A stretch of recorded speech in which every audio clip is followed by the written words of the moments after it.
Welcome to Bob's Cooking. Today we're going to make a really simple fresh asparagus flan. The first step in today's recipe is roasting the asparagus in the oven at 400 degrees for about 20 minutes. Now, if we were to serve this as a side dish, we'd use a lot more olive oil, but today we're going to measure it out carefully because we don't want to add too much olive oil to our flan. So this is how it works. We'll start by trimming just the bottoms off of these asparagus. You'll see that they have the little, it starts to turn a little purple towards the bottom of the stalks, and we just want to chop that piece off. So we'll just chop that bottom part off, and then we'll put the asparagus in a bowl. We'll very carefully measure 2 tablespoons of olive oil over our asparagus. And we're going to toss this and then put it out on the baking pan.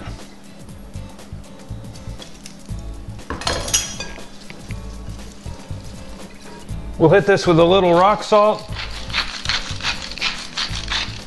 and fresh pepper, and then this will go in a 400-degree oven for 20 minutes. While our asparagus is roasting, I figured we'd talk a little bit about the history of flan. Flan is found in recipes as far back as ancient Rome. It was during Roman times that domesticated chickens were first used for laying eggs. The Romans, which suddenly found themselves with eggs in surplus, consulted the Greeks' great knowledge of cooking and developed one of our great recipes, the custardly concoction known as flan. It was originally a savory dish like we're making today, not sweet but aromatic and pleasing to the palate. The Romans concocted many dishes that we might find interesting, including eel flan. We won't be making eel flan today, but they had a very nice sweet flan that was flavored with honey. The Roman Empire, of course, fell, and on its ruin arose medieval society. Yet, the transition between ancient times and medieval, though often violent, flan survived. It survived barbarian invasions and perhaps even pacified a barbarian or two.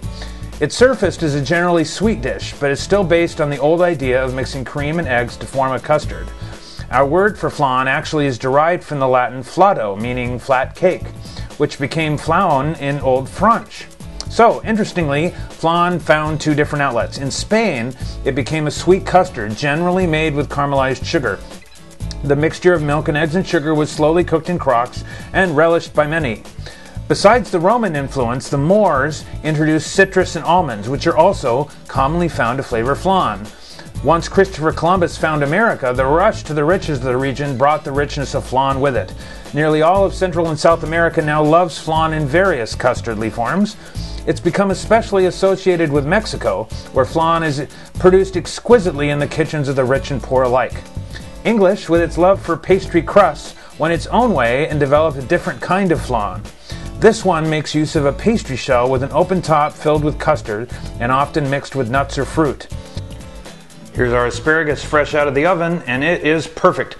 We're going to let it cool here for about 20 minutes at room temperature, and then we're going to put it in the food processor and create our puree for the flan. Okay, our asparagus is cooled, so we're going to start food processing it. And basically you're going to take 2 or 3 pieces at a time, slice them in half, feed them into the food processor. We'll fill the cup to about halfway, pulse, then we'll run it through a sieve. What we're going to do is catch the bigger pieces of the asparagus in here so that the puree we use in our flan is nice and concentrated asparagus flavor. So, here we go.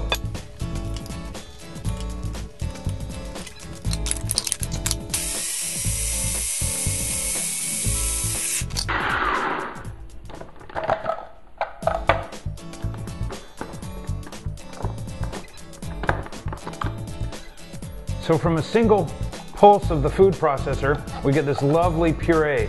And you can see that it's a little gritty and got some pieces in there, so that's why we're going to run it through the sieve. So we're going to push this through a sieve. This is going to take a few minutes, and you just want to push the asparagus through the sides of the sieve and down into the bowl. So I've been at this about 20 minutes, and you'll see that what's left in the sieve is just the bigger chunks and graininess that we don't want in the recipe, and what we have in our delicious bowl is now a delicious, creamy asparagus puree to put into our custard. Our asparagus mixture ready to go. We can make our custard and bake it up. We're going to take 1.25 cups of whole milk, 4 eggs, 1/8 of a teaspoon of nutmeg. Measure that really carefully because nutmeg is one of those spices where a little goes a long way. A cup of our asparagus mixture, we're going to pour that into our prepared cake pan. Then we're going to put it in the bake pan and add around it from a kettle hot water all the way around it. We're going to cook it in a water bath. It goes together like this.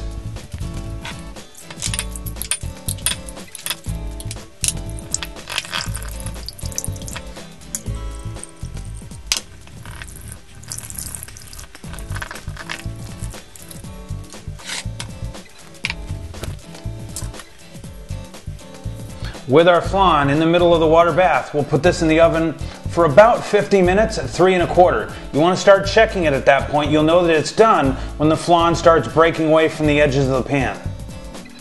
Here's our flan out of the oven after about 50 minutes. It usually takes between anywhere 45 minutes to an hour depending on your oven. Our oven took 50 minutes. I let it cool for 20 minutes. Then we're going to run a sharp knife around the outside of the pan and plate her up.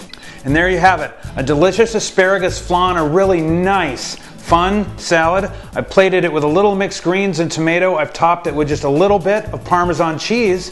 This has been another episode of Bob's Cooking. You have a great night.